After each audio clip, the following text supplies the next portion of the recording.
Good day, everyone. Welcome to Virtual Concert Hall's live music channel. You just saw a little peek preview of the music which we're going to enjoy throughout today's show. My name is Ouspenskaya, and I'm hosting this program for you today from the Washington, D.C. suburb in Vienna, Virginia. I'm very excited to interview and to listen to incredible music performances by American performer, composer, and recording artist Gregory C. Brown. He's our guest for this show today in the studio. It's my team's great pleasure to serve musicians and music lovers out there by providing performances and music which is live, interactive, which brings us closer and more connected, and which brings valuable inspiration to all audiences. And this is because our unwavering passion to be connecting musicians and audiences in real time, music performances and live programs from around the globe.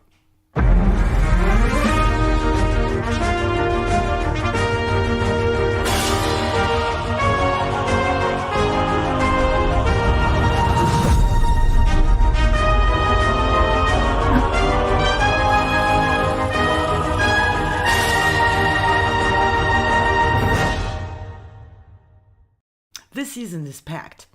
We have an incredible array of shows and events, both in person and live streamed. Together with our collaborators, we're producing a 4-concert season at the Carnegie Hall this season. We collaborate with several world-class orchestras in different countries. We showcase artists and arts organizations in our daily shows, like today's one. And we also produce music films, and we host many auditions.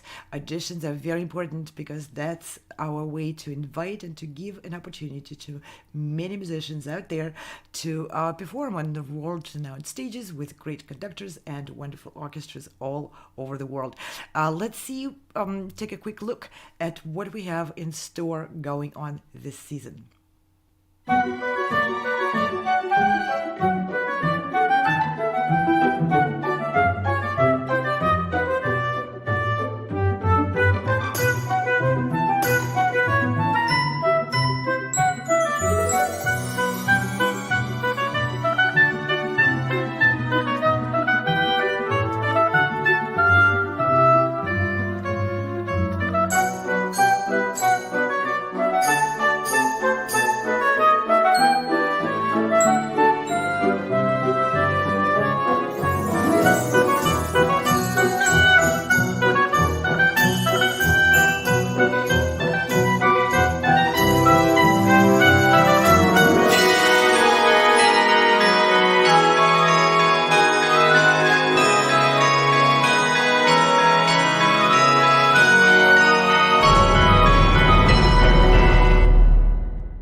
That's a packed season, isn't it? And I want to give a shout out to our own composer in residence, Ala Lowry. You heard her music twice already in the introduction of the show, where we saw the globe, and this little trailer as well. And coming up, we have 2 auditions in just a few weeks. The first one in May 17th through 21, and then the following month, June 14th through 17th. Those are dedicated to the season 2024-25 and the season 2025-26. We are auditioning musicians to participate in the Carnegie Gala concerts. We're taking people from virtual stage straight to Carnegie Hall. You audition in the virtual stage. In the finals, you hear the feedback from the judges and from conductors and music presenters right away. And if you're selected for the concerts, you'll go straight to the Carnegie Hall stage. Let's see a quick clip introducing the details about those auditions. Perform on our gala at Carnegie Hall. Auditions for the 2024-2025 season will be happening soon. We have opportunities for composers to have their works premiered and professionally recorded with the Leonard String Quartet, opportunities to perform a concerto with the New York Chamber Players and Orchestra Manhattan. Composers may also submit their scores to be premiered by these 2 fabulous orchestras. Solo opportunities, chamber music opportunities, and opportunities for large ensembles as well. receive evaluations from the finest musicians, have a press interview, be featured on our daily internet TV show, receive certificates, medals, and a video of your performance, and have opportunities for many other awards. Applications are currently available on our website. Don't miss out on your opportunity to present your music on this world-renowned stage. We look forward to hearing your performances. All right, but if Carnegie Hall is not your goal, we collaborate with many organizations around the world. We are really blessed with a lot of people who are supporting this movement, bringing musicians, music venues, music lovers, and audiences together and closer. So we have many orchestras now joined the Call Orchestra project, where you will audition to perform a concerto with the orchestra in different countries, or if you're a composer, submit the scores for consideration to be presented by those orchestras. And by the way, our team currently is in Cairo in Egypt, preparing for the orchestral rehearsals and the presentation of the orchestra concert in the Cairo Opera House, which is, by the way, the biggest classical music stage in the entire Africa. So we have our soloists in there, we have our team in there, and the orchestra and the conductor are preparing. And after that, we're going to Zlin in Czechia to present a concert with the Bohuslav Martinu Philharmonic. And if I didn't bore you to death yet, there is one more clip.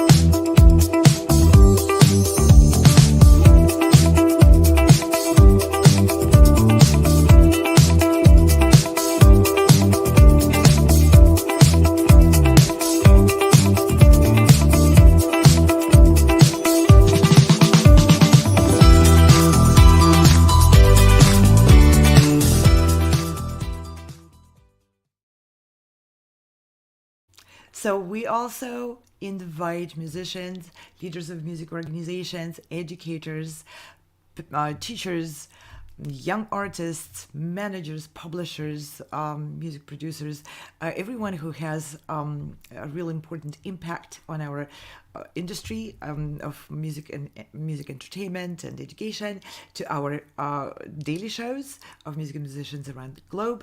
And today is a very exciting show. I will be interviewing Gregory Brown, who is in our studio, and who will be a featured soloist at the concert next season at the Carnegie Hall. Mark the date. Carnegie Hall in New York City, February 17th, 2024 at 7 p.m. You'll hear Greg live on the stage of the Carnegie Hall. And if you will be in New York on those dates, please, we would like to see you in the concert hall. So Greg is an American performer, composer, and recording artist. He has released over 25 CDs. Mark that number, it's a lot. Either under his own name or in various other projects. His most recent album, Fire and Rain, was released in September 2023 and was recorded at the famous Sun Studios in Memphis, Tennessee. He has performed across the US, Canada, and Europe, including St. Patrick Cathedral in Dublin, and we'll hear some of those performances from Ireland. He has taught guitar professionally for over 25 years, including Mary Baldwin University and other private institutions. He is currently teaching privately in his hometown in Charlottesville, Virginia. He's not too far from me, and in Bridgewater College. Gregory's musical interests move well beyond the borders of the United States, across Europe and into Asia. He cites such diverse influences as Beethoven, Eddie Van Halen, Paganini, and countless composers of traditional Spanish flamenco music. Okay, Greg will be making his Carnegie Hall debut on February 17th, 2025. But today we have him in our studio, and I would like to invite Greg to join me on screen, and we'll have a really interesting conversation. Greg, welcome. It's a great pleasure to have you with us. Oh, thank you so much. Thank you for having me on today. It's wonderful. I have so many questions, some of them Oh, hard questions. And okay. if you don't mind, I'm going to dive right into Yeah, do it. what motivates you to continue composing, recording, performing, teaching, putting out new projects, and keep going in this field. That's an excellent question. It's funny over the years. I mean, obviously the music business is a very tough business. Oh, yes, it Um, is. That's why I and ask. yes, and so it's there's part of me that it's just like, okay, should I do something else or should I try something else or and I just can't not do it. I just love it. I love all the aspects of it. I love just the creating aspects of it, writing, notating, scoring things out, learning more, reading and following other composers. And then obviously just the recording process, and then getting on the road and taking it to people and seeing their reaction. The ultimate connection is when you're connecting with an audience. And I still, after 40 plus years of performing, I still love every minute of it. Do you perform quite a bit? How is it going for you with performing and especially live in person performances after the pandemic? Because there's just a lot changed. Yeah, no, that's a great question. I'm a little bit more selective, I guess, and I'm working on a chamber music project right now, which is kind of working virtually with artists around the world. So it depends. I'm doing an artist in residence at a conference this summer at an island in the North Atlantic, which is kind of cool. So it's kind of it's still happening, but it's a little bit it is a little bit different of the way things are being done. Do you feel like it worked better before, or those changes are just disrupting the industry, or those changes are bringing new opportunities? Ooh, that's a good question. I mean, I try not to dwell on the past. I can't change it. I'm trying to accept things as they are. But I do think there are opportunities now with technology. I've done virtual clinics. I've done virtual concerts now. I teach students virtually. They can be. I mean, I have teaches students from all over that I would have never had the possibility to even work with before that, as opposed to the traditional, knocking on my door kind of thing. So I think it has opened up opportunities in a lot of ways. But it's still tricky, without a doubt. Well, we have a few little snippets of your actual performances so that people get some peek preview of the concert where you're going to be performing at the Carnegie Hall. Let's see. And I believe this is your own, the contrast as one of the clips we have from your concert in Dublin, right? Yes. That's your own composition. Can you just say briefly how did it come to be?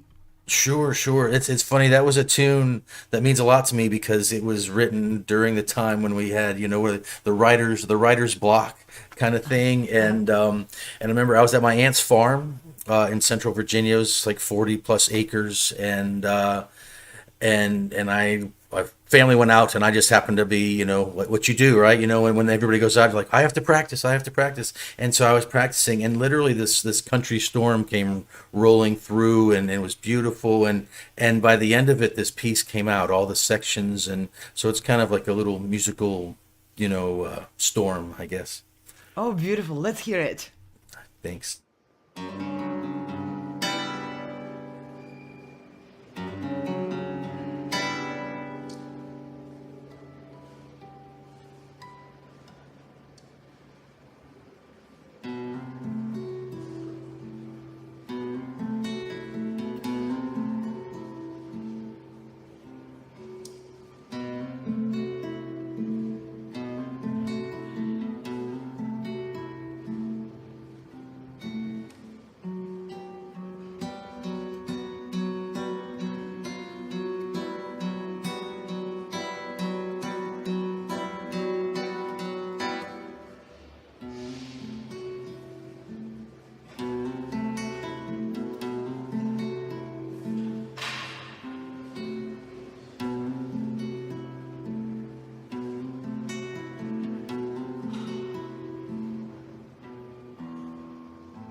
What a beautiful piece. It does have that feel of nagging expectation and search, and then something, tumultuous coming in. And Yeah.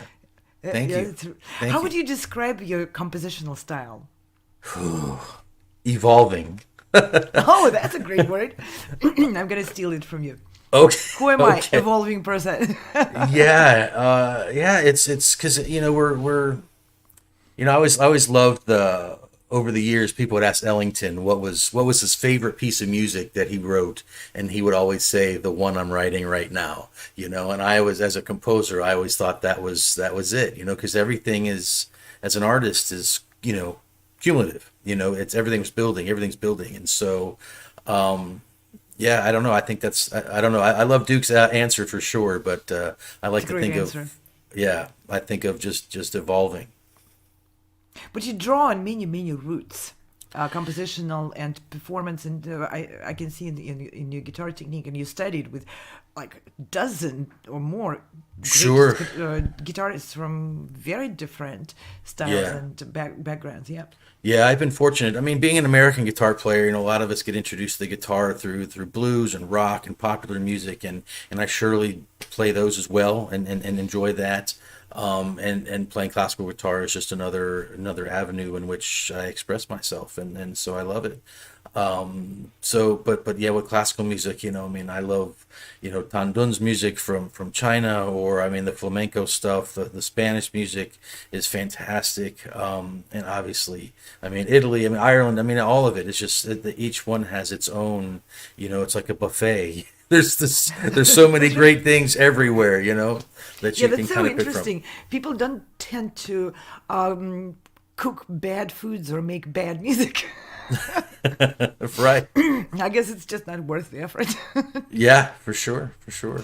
Yeah. That's interesting. I also noticed, we interview so many musicians, and a lot of musicians combine performance and composing and teaching. And we always ask, well, just send us the clips which you would like us to present as representative. You sent several, and we'll hear the rest of them today as well. And they're all of your own compositions. Mhm. That's a very interesting aspect of you. So I guess Thank you. composing is kind of the dearest part of that for you.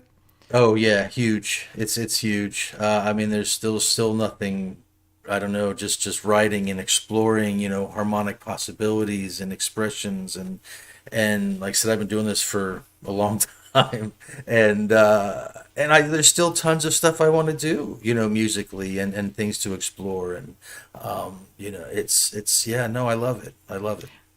I like how you repeat it over and again, and I want everyone to notice from 40 years of career as a performer and composer, Greg keeps coming back to that word explore. I think that's a key word in the profession for me as well. Let's explore the eclipse. One more clip from your performance in Dublin.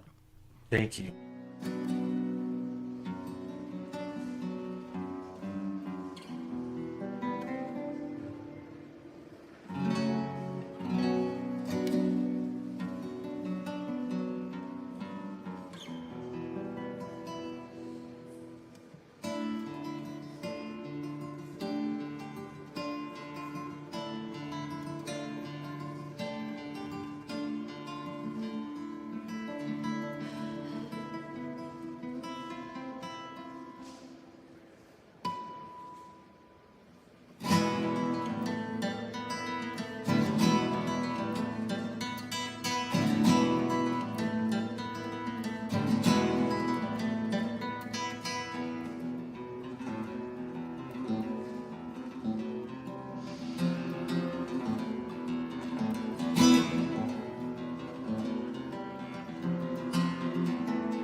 What a fun piece! Thank you. And you're exploring some real variety of guitar technique in there. Can you just tell us a little bit of your secrets? Yeah. um, yeah, so there's definitely, you can see the love, especially the right hand technique with the flamenco stuff for sure, coming And going out. on a fingerboard with your right hand, that's not a very usual way to play guitar. That's fun. Yeah, I remember years ago I saw a video of Sabikis, the great flamenco guitar player, and there's like a video of a concert from like the 50s. It was on Spanish TV, and he's all doing that like back and forth on the neck, and it's fun, but you do get a different timbre out of the instrument, playing closer to the left than you do over the sound hole.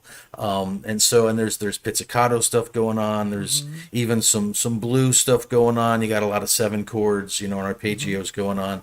And that's it. I mean, like I said, I grew up playing blues and rock, and I still love it, and classical music. And so it is, some of my stuff is kind of like just putting all that in a blender and seeing what comes out. It's a fusion, should we It is say a fusion. Yeah. It is a fusion. Not a blender, come on. Yeah, fusion. That's the more technical term. But yeah, so, and it's funny because I wrote that piece back in the 90s originally, and then I revisited it in 2017 when I saw the eclipse in whatever year it was, 2017, and it I was think in it the was 2017, yeah, that's right. in the I Carolinas. traveled to Carolina. I drove there to see that eclipse. Yeah, I was there too. So I saw it in the Carolinas, and I went back and I revisited. Oh, that and must I have kind been you then who I saw there. Yes, I'm sure. But ironically, and then I just saw the one a couple weeks ago in Cleveland. I went up to see the total eclipse up Yeah, there yeah, too. that's So right. it's an amazing thing, and so so that was kind of the inspiration for this piece. Interesting. Yeah, I saw that technique of going on the fingerboard and this. I have no idea how you guys do that. I'm a pianist, but I saw it once in person when Paco de Lucia, the flamenco guitarist, came to Moscow. That was years ago, and I Sure. remember looking at what he was doing with the right hand and going like, I never even imagined guitarists can do this. Yeah, well, he was great. He was one of a kind. I had the opportunity to see him years ago, and he was, yeah. I mean, what can you say? It sticks with you for the rest of your life, right? It does. Yeah, no, it is. It's a spiritual experience. I mean, it moves you beyond. It's great for sure. Yeah. Well, that piece really reminded me, and the way you play it with such fluency and Thank ease, you. as though it's easy, it's not. But Yeah. it reminded me of Paco. I was looking at that clip before preparing this program and going like, "That's Paco's technique right there." Well, it's funny too because obviously that's the very Spanish technique, the what they call the rasgueado, the fast drumming, and there's many different combinations. But because the world's become smaller with technology, that technique has been picked up in different genres and used in different ways. There's Rodrigo Gabriela. Actually, who are playing in my town tonight,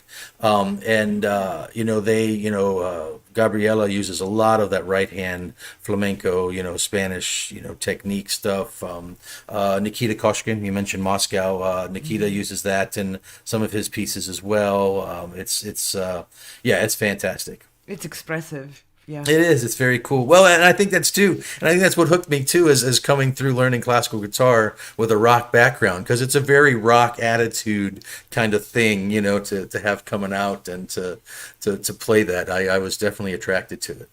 Yeah, I love how it's really in your pieces very balanced. There is definitely the classical guitar is like a foundation of it. You're a classical guitarist, but all Yeah. those other fusion elements Yeah. really spice it up and dress it up, and that's beautiful. Yeah. Thank you.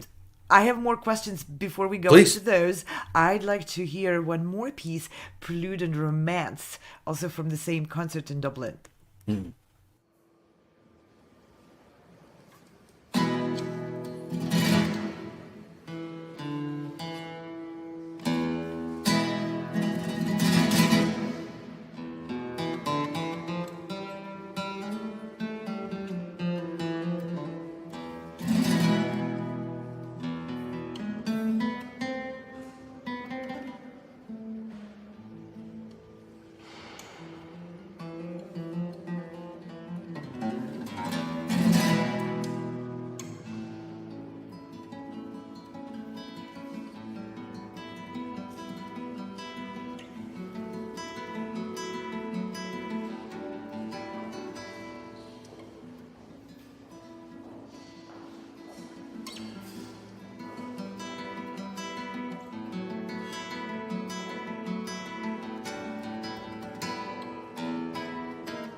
Beautiful.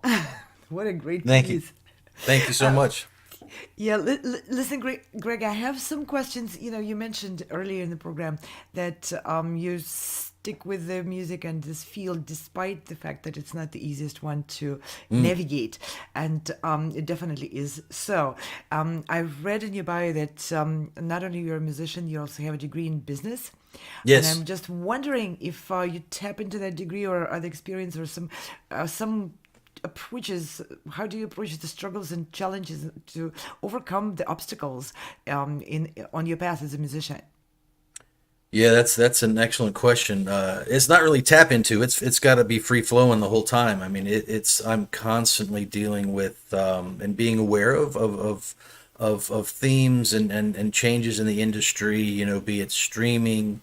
Luckily, I found a lot of in the classical genre, people are still buying CDs, which are nice.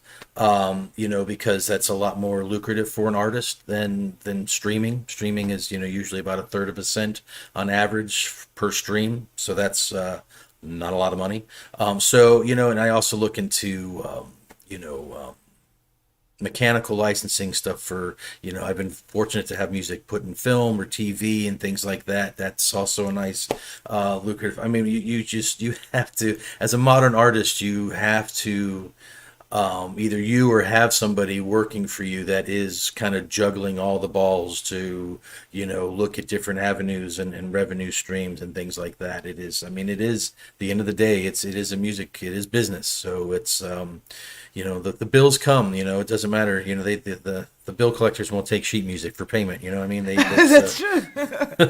Yeah, they're looking for their money. So so anything, opportunities, either festivals or conferences or traveling, new opportunities. I've been lucky in a lot of ways to be able to do what I do. I do still have a day job, but it's also working in music education, which is very dear to my heart. So I teach as well, but I also work with music teachers in the area as well. So trying to create the next generation of musicians and appreciative of the arts in general. And so, but it is something that I'm always working on, and I'm always buying books and things just to try to just stay relevant and stay with talk about COVID and the post-pandemic as far as things have changed, in the arts, and trying to just stay on top of those changes. But it's a constant thing. I mean, I think you have to be, I know some people like us, will follow Facebook, and you go, okay, well, Facebook is now turned towards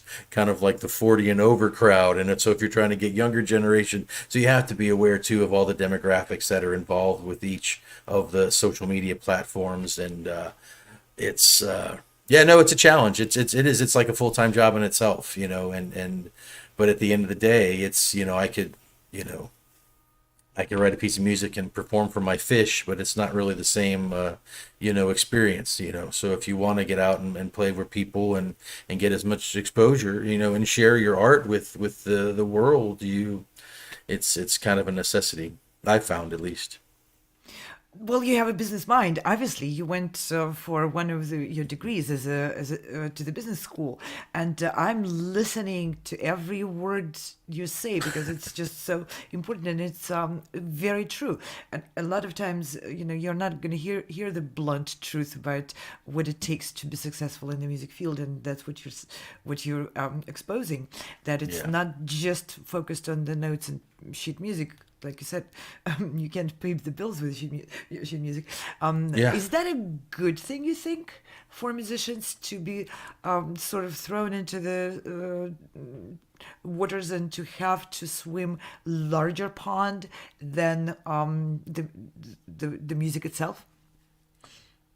Oh, I mean, obviously, in a perfect world, I wish I could just spend all day playing and writing, but that's just, again, that's not going to float the boat. So if you're fortunate, to be, and obviously too, I remember somebody told me years ago that and I haven't checked this recently, but it was like 3 or 5% of the music that's purchased in the world is classical music. Pop music is huge, somewhere else. And then you look at classical guitar, within that 3 to 5% is another small, because for each instruments, we all have our heroes, of whatever instrument we're studying. And and most of the mainstream aren't aware of those. And so you have to put it in perspective of what you're doing, and who you can reach.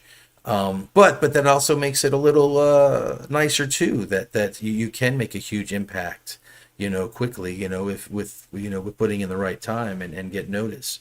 So it's I wish it wasn't so, but it's funny when you and again, you have to look through history. Originally all the arts were funded by the churches, and then, the Romantic period, you had the patrons, the rich people that were patronizing the arts and stuff. And most of that's gone away, and everybody's kind of competing for the same grants and it gets tricky.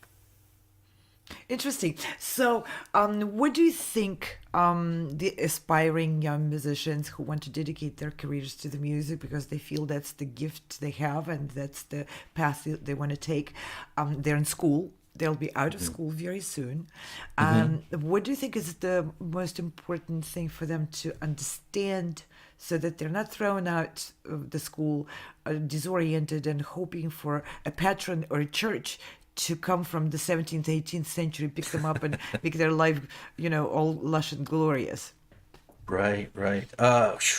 I mean, a lot of it. I mean, number one, the music comes first. I mean, really, for an artist, that's why we do what we do. Is we create because of the music, whatever we want to share and convey. That's number one, And so, but as far as getting their name out there in recognition, you can work through. Hopefully, your teachers will be able to help you kind of get you in the direction. I've been very fortunate with that. Obviously, social media is big. I mean, a lot of people have gotten noticed through social media. Networking, forums, groups, things like that. There's always new, groups that are going on. But also work on your individuality of the artist. I think a lot of people it's what do you bring as to the table that's different than say anybody else that's out there, and I think people, like audiences, get attracted to that. Like, oh, it's instead of playing the same standard repertoire. I mean, that's been kind of my thing, is I play mostly my own music when I perform, and they go, oh, okay, this will be different. It will, and so it's but that's also a unique audience member as well, that is open to hearing a program of mostly music they've never heard before, unless they've streamed it or whatever. And so but you have to be aware, and you just have to keep trying, keep evolving, and keep I mean, there's lots of things I've tried over the years that just I thought would be great and didn't work out, or successes, and you're just always trying to find different ways to get your art out into the universe. Thank you so much, Greg. This is an incredible advice. I wish I heard that advice when I was in school. Always be on the lookout, always be aware of the changes, always be evolving, and always going out and putting yourself out. And Greg is a very successful musician in many aspects, as an artist and as a businessman and as a manager of your own art, and 25 CDs out there. That's a huge accomplishment, artistically and Thank you. Practically. It's not easy to make even one. Yeah. So, that's true. So the advice you heard today from Greg for many of those aspects, consider it an honest and a very generous advice, which is aimed to help everyone out there trying to make a successful life and career in music. For sure. Yeah. And we are going to say goodbye. And we have a quite great piece for the dessert of our program of Greg's own compositions. And that'll be a farewell video. Before we see the video, I want to thank you, Greg, very much for your participation and for sharing your art and your insights. Oh, my pleasure. Thank you so much for having me on. I greatly appreciate it. And very much looking forward to hear you at a concert. So remember, the date at the Carnegie Hall, February 17th, 2025, you'll hear original compositions by Greg Brown on the stage of the Carnegie Hall. So we'll say goodbye to Greg, and Awesome. we'll hear Thank you. the farewell piece.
And that was a farewell by Greg Brown, who was our guest today. And we had a lively, very interesting conversation. If you missed the show, it'll be available for everyone as a video on many, many platforms. Before I sign off today, I want to remind everyone we have a few very interesting events coming up. We have concerts coming to you in live broadcast format from Cairo Opera, from Bohuslav Martinu Philharmonic in Czech Republic, and we have auditions coming up on May 17th through 25th and 21st, and June 14th through 17th. Deadline to apply for those auditions for the upcoming seasons is May 10th, and we are auditioning artists to join our Carnegie season 24-25, and 2 seasons with the call orchestra, with many orchestras around the entire globe. And you see on the screen the websites. On those websites, please check them out. You will find out all the details, what to do, how to do, and how to get on those stages, how to be seen and heard by world-renowned conductors. We have also Beethoven shows every Thursday and Sunday. Myself and Chris Au, Australian pianist, we're exploring the Beethoven magnificent 9 symphonies. Those are documentaries which were produced in collaboration with architects of music, based on fantastic narration and storytelling by Lawrence Rapchak, who for many years was the pre-concert lecturer with the Chicago Symphony.